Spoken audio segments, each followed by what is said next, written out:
Doctors of Reddit, what is the weirdest thing a patient wouldn't admit?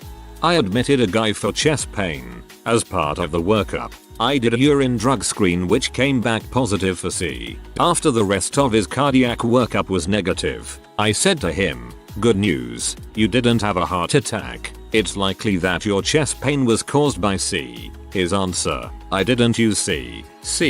I was at a party and people had some lines of C out on a table. As I was walking by, an oscillating fan blew the C into my face, which is why my urine was positive. MMMHMM. Got it? Yeah, cause parties with C on the table frequently have fans near the coke." Obligatory, not a doctor. I'm a nurse. We had a patient come into the operating room for brain surgery. Probably a mid-50s guy with a nice head of light brown hair. Before a patient comes into the actual, we ask them a series of questions, including whether they have any implants, jewelry, non-hospital clothes on, etc. Guy says no to all the questions. After the patient gets put to sleep, the surgeon grabbed his hair to start shaving it off, because brain surgery, and all his hair peeled off because he was wearing a wig and didn't tell us. We almost shaved his hairpiece because he wouldn't admit to anyone he wore it. Nurse here. Had parents bring their 3-year-old son to the emergency department for 1 month of abdominal pain that kept getting worse. I ask all the routine questions for this complaint. Lots of questions about his poop. Is it bloody? Diarrhea? Mucus? When was his last bowel movement? Any changes in the stool? They deny any other concerning symptoms but abdominal pain. We do blood work, ultrasound, x-ray. Everything comes back completely normal but the kid is intermittently screaming in pain, curled in a ball. Over the next 5 hours I continue to repeat the same questions. I asked repeatedly if there was anything else going on that they could think of. Nope. The kid just doesn't seem well but we have no reason to keep him. We decide to watch him a little longer, let him eat. The kid eats a bunch. A PBJ, apple juice, crackers, popsicle. No pain, so we decide to send them home. I bring in the discharge paperwork and I'm about to start going over instructions and the dad goes, for the past 3 months he's had a lot of worms in his poop. Worms. Freaking worms. You spent 6+ hours denying worms. I literally just turned around and walked out of the room without saying a word. I was laughing almost to the point of tears. Could not wait to tell my resident. Deworming medications, a crap load of wasted time, and they were on their way. Seems like dad was embarrassed to have known and ignored it, so he wanted the hospital to find out on their own so that he could act surprised and save face.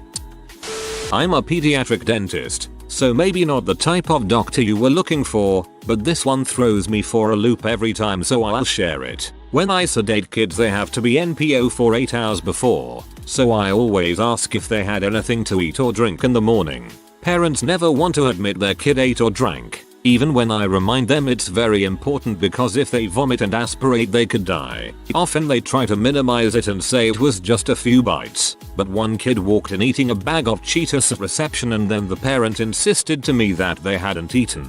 Yeah, I'm 100% not sedating your child today.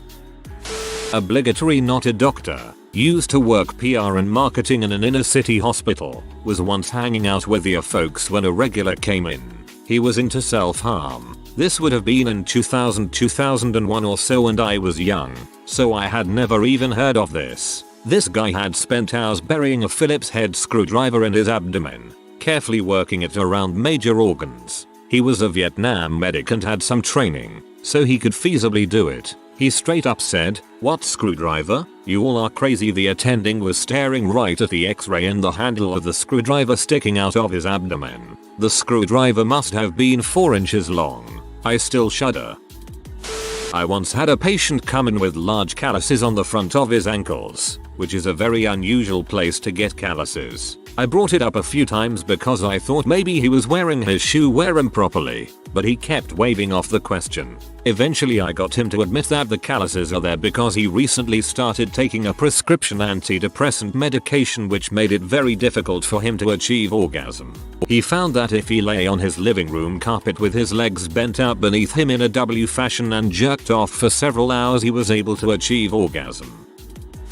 Had a patient in hospital. I forget what for. The point is that he disappeared for a few hours. When he came back he was tachycardic to 160 BPM, massive pupils, couldn't sit still. We asked him what he'd taken while he was out. Nothing, he swears. He went to the pub and just drank lemonade. Okay, we say, we're gonna take some blood and find out what you've taken. He then pipes up the friends he was with would think it was funny to spike his drink. What? We asked, did he think they might have spiked his drink with speed? He says, what do you know? Bloods confirmed that he had taken speed, but he insists he didn't take it, his drink was spiked. Ah, the Olay Speedy be a slipperoo. All my friends play this trick on each. It's hilarious. I'm a nurse. I had a kid once who I needed to get a urine sample from. He was 8. I gave him a cup and pointed him to the bathroom. I went to check on my other patients and came back. Kid was still in the bathroom. I go knock on the door. Hey buddy, you okay in there? Sink on full blast. Yep, everything's fine. I go back to his room a few minutes later and he hands me a bag full of water with a cup inside that also appears to be water. I pour the water out of the bag. Hey buddy, are you sure this is urine in this cup? Yay. My pee is always clear. PT is wheeled off the x-ray. I check the temperature of the so-called urine in the cup. It was ironically the same temperature as the water from the faucet. Come on little homie, you gotta do better than that. That she could actually see. We had this lady that came into the ER at least once per month, usually cheat pain. She was 30s, morbidly obese. She had seen multiple specialists, had her heart, lungs, GI system examined in almost every conceivable way. One night she comes in with sudden onset blindness. Not her first time with this complaint either. Last time she got a trip to the retina specialist. When I examine her I walk around her bed and she tells her friend to get her feet off the chair so I can get by. She plays it off super cool by adding, if you have your feet up like you always do. Then the neuro exam. I have her touch her nose then touch my finger. Her idea of how a blind person would perform this exam is to touch her nose then wobble her hand from side to side as she touched the end of my finger. Not to mention the near constant eye contact as we talked. I would ask a question and start moving while she talked and she would follow my eye perfectly. She was extremely relieved to find out she had conversion disorder and that her sight would be back soon. Maybe it was factitious disorder. I tend to believe all her chest pains and crazy complaints were real feelings she was having due to a number of her social psych issues. In the ER at midnight it's a lot easier to tell her it is a symptom of dealing with whatever social drama was happening in her life and that her eyes worked fine instead of telling her she was lying to me for some gain. Either way she was sick and needed reassurance. She was genuinely relieved though. On the finger to nose test she touched my finger on the first try, but instead of a straight line she moved her hand back and forth about the 3 inches the whole way there, but directly there. My finger was probably 2 feet in front of her face. One of my favorite patients had conversion disorder. She thought she was paralyzed on her right side. I watched her wipe away a very real tear with her right hand when she was distracted. She really didn't realize she wasn't paralyzed. This one happened just the other day. Had a patient come in looking pretty sick. Labs and vitals said the guy was in sepsis and most likely had a bad infection. The question was where. After some prodding and letting him know the seriousness of his situation, he finally admitted to the source of his infection. He didn't want to say it, so he just pointed between his legs. Looking underneath his underwear revealed a smelly, red, swollen, pus-draining scrotum. Some of it was even black and necrotic. Not a pleasant sight and it looked horribly painful. He went on to explain that he had a painful lump on one of his testicles a few weeks back. He was told it was an infection and given antibiotics. The problem didn't go away and by then he had decided to take matters into his own hands. Literally, he tied a string tight around one testicle and proceeded to cut it out himself. Needless to say, it became horribly infected and was going to require surgical intervention. Guy ended up doing okay. I'm a CT tech and I was to scan a woman's abdomen for belly pain.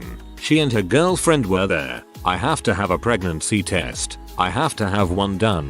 I can't radiate a fetus. I even ask none, so no exceptions. She denies up and down she's pregnant. And then, after the test I did, it said she was. She denied it and demanded a blood test, since she was a lesbian and never has fricked men. Well, the blood test came back positive also. Surprise. and the argument that ensued was biblical. She was arguing with her girlfriend and the nurses and the doctor. I never ended up scanning her and they chalked up her pain to her being pregnant. The look on her girlfriend's face when I said it came back positive was one I will never forget. The woman in the room with the patient was her SO and they had been together a long time, and the patient had given her SO permission, in writing, to allow her to hear her medical information. Many of you might say you shouldn't have told her in front of her SO, and you're partially right in a way, but the patient had given her SO that permission, and I did not question it. Had she not, I would have asked her SO to leave the room. You can give anyone you deem necessary access,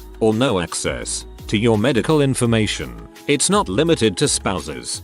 My friend rented out a room to 2 lesbians once. After kicking them out, she found about 5 or so negative pregnancy tests hidden under the mattress. We all knew which girl they belonged to. She had a guy over a lot, claiming he was just a friend. I feel bad for the other girl. She was super nice.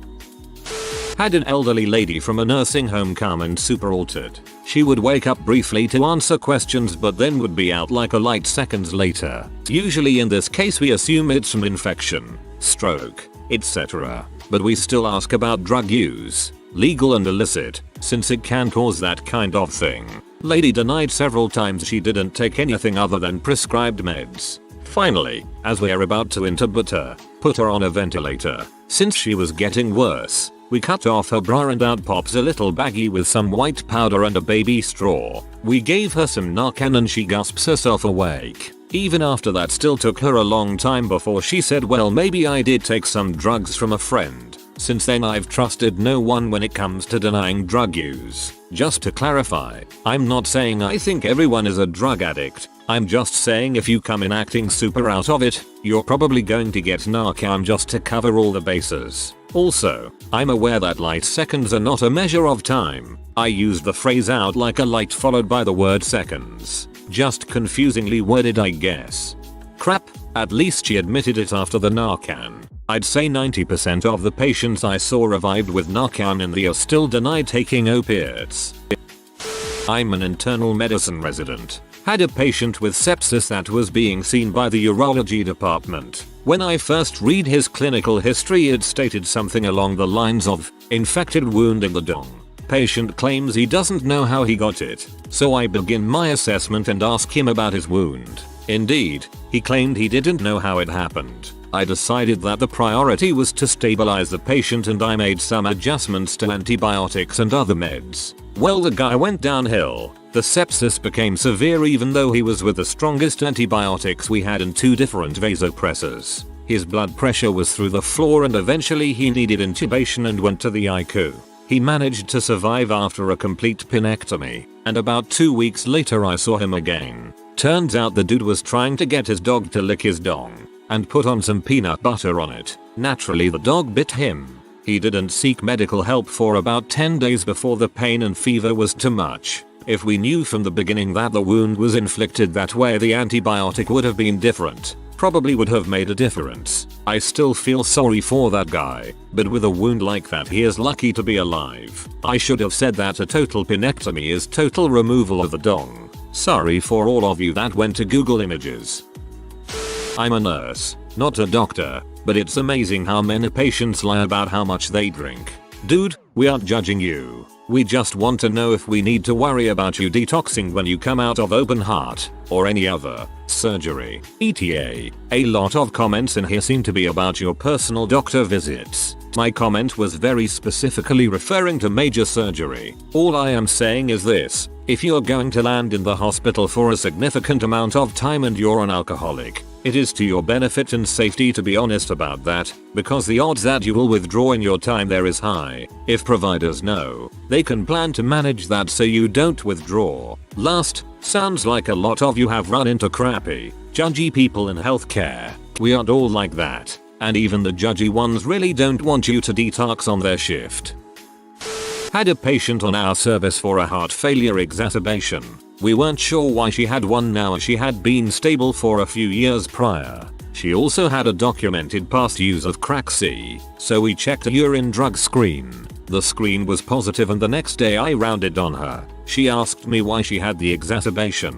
I told her it was likely due to the HER2 use. She was shocked that I would accuse her of using. I brought up her positive drug test and she insisted it was a false positive and told me she must have picked up the false positive from a toilet seat. That's not how any of this works. Not a doctor but my husband. He had a 17-year-old girl with abdominal pains come into the OR with her mum. Turns out she's in full-blown labor. Assures them she can't be pregnant. She's a virgin. The baby is literally crowning right there in an OR maternity ward in their hospital and she was in advanced labor when she arrived. And she still insists she's a virgin. My husband was the doctor, not the 17-year-old girl. Ha. My mother is a nurse and told me about the time some lady came in for abdominal pains as well. Yep. She was pregnant and gave birth and as soon as the baby was out she screamed, "It's not mine." Mom responded with, "It didn't come out of me." Not a doctor, but worked in a hospital for a long time. Had a PT come in that had OD on H. Was able to get him set on that front. However, he had necrotizing fasciitis in his pectoral from injecting there. He was septic and honestly a bit of an butthole. He kept trying to tell us the reason he was there was because of a motorcycle accident. We all knew but he was in absolute denial. He eventually heals up and transfers out. After a couple months, he came back about 6 months later to say thank you to all of us and to apologize for all the lies and asholish behavior. Seems it was enough to get him out of that life and onto a new one. I think about him now and then and hope he stayed clean. On my surgery rotation as a med student, warning this is gross as frick, had a patient recovering from having parts of their bowel removed. As part of the recovery their intestines weren't completely connected to let them heal better, so the intestines were connected to a little hole in the skin with a bag attached for the poop to go into, known as a colostomy bag. For reference, this woman was in her late 60s and over 230 pounds. I had to round on her every day, and every single day I'd walk into her laying in bed absolutely covered in toxic gasoline smelling diarrhea. She also had C. diff, a nasty bacteria that anyone in the hospital can identify by smell, and she would flirt with the residents and make casual conversation while we would clean the crap off of her and fix her ostomy bag. One day we walked up to the room and the chief resident walked in the room, immediately walked back out and closed the door behind him. Looked up to all of us following him and went cheese fingering herself covered in crap. I really wish I was making this up. So yay, she never admitted it, but obviously she was freaking tearing at all the tape covering her ostomy all night until she broke the seal and could get herself covered in crap again to get attention from the doctors. Answer for some questions here. 1. At what hospitals do doctors have to deal with ostomies? Crappy ones. 2. What happened to the patient? No idea. After having her for around 2 weeks my rotation ended and I was relieved of my duty. 3. I can't think of any more poop puns. 4. I did not witness a fingering but I believe the exact term that was used was fricking flicking her bean. 5. She was not mentally disabled in any way and was completely alert and oriented. She wanted attention from the doctors. One resident in particular was her favorite, and figured out how to get it. 6. Why didn't the nurses deal with it? I have no idea. I was a brand new third year student on my first rotation and just figured that's the way things were. After the first week the attending was even coming to the room to secure the ostomy since it kept coming undone. Don't know where this is coming from that people are saying only nurses deal with ostomies. Well, that's it for me folks. Not a doctor but many years ago was working as an assistant to an occupational therapist. We got a call out to help mobilize a woman who had been morbidly obese and was told to lose weight. We learned from the daughter she had gained weight but her mother would refuse to come clean on what she was eating. All the daughter knew was that her mother may have been eating deep fried food due to the vast amounts of cooking oil she found in the pantry. When we arrived, she had gained an extra 6 kilos but insisted she had lost weight. She did not look it. Before we began mobilizing her and check her living room for trip hazards, she also had horrendous knees. We took a look at the pantry. Olive oil, peanut oil, sesame oil, any kind of common cooking oil you can find off a supermarket shelf. She had it. A vast stockpile of oil. We asked what she was frying with the oil. She insisted that she wasn't frying anything and that she was eating healthy since the oils she used were healthy. We had to explain to her that oils are still fatty and will still contribute to weight gain. After a bit of poking around the pantry, I noticed that for the amount of oil she had very little in food that could be traditionally fried. She also had little in other foodstuffs that could explain the obesity. I brought it up with the therapist and the therapist then demanded the truth. We couldn't provide complete healthcare until we knew everything. She admitted that she thought healthy oils would help her lose weight and suppress the appetite, so she had taken to drinking the bottles of oil whenever she got hungry. Needless to say, we disposed of most of the bottle of oil and set her up for a home visit with a dietitian. Not a doctor but work in an ER. One day some pretty young parents brought their toddler in because he was super lethargic and not responding to any stimuli, and the parents said they had no idea why. The staff were pretty concerned for him because those symptoms are a pretty big red flag for small kids. So we start running a bunch of tests including a drug screen which ended up being positive for THC. The doc goes and talks to the parents about it and they finally broke down and admitted that the kid had eaten an entire bottle of their weed gummies while they weren't paying attention a few hours earlier and was just high as crap, lol. Work in an ER. This literally just happened to us this past week. Except the parents never admitted to how the kid got a hold of weed. Like, she's 14 months old, she's not toking that crap herself, but.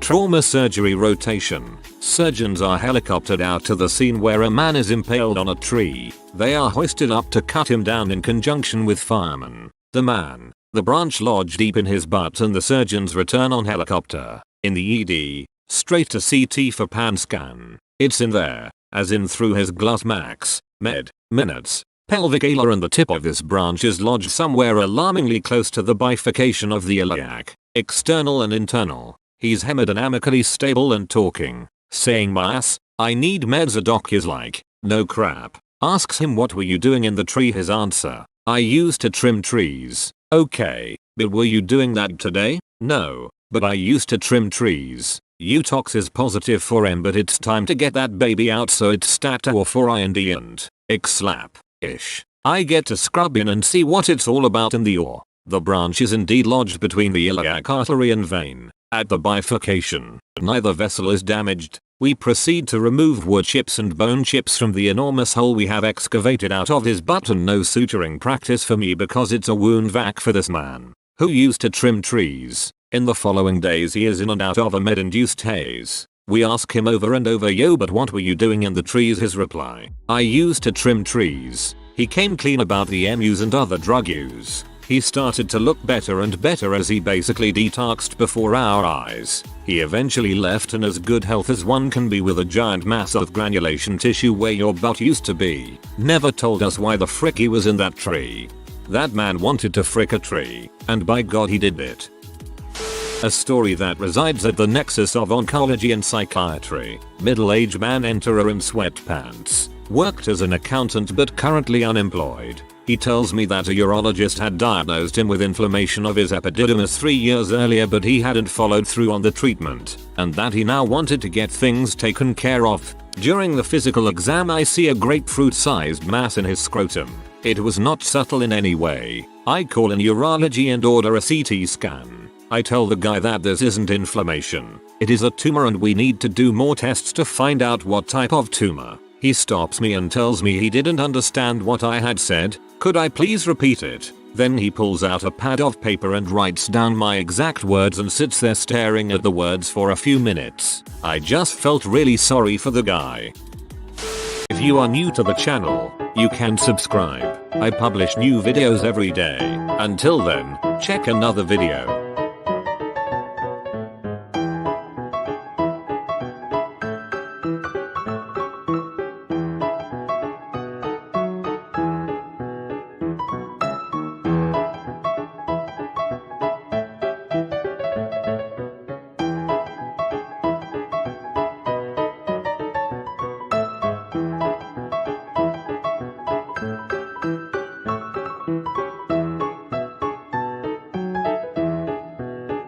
Bye for now.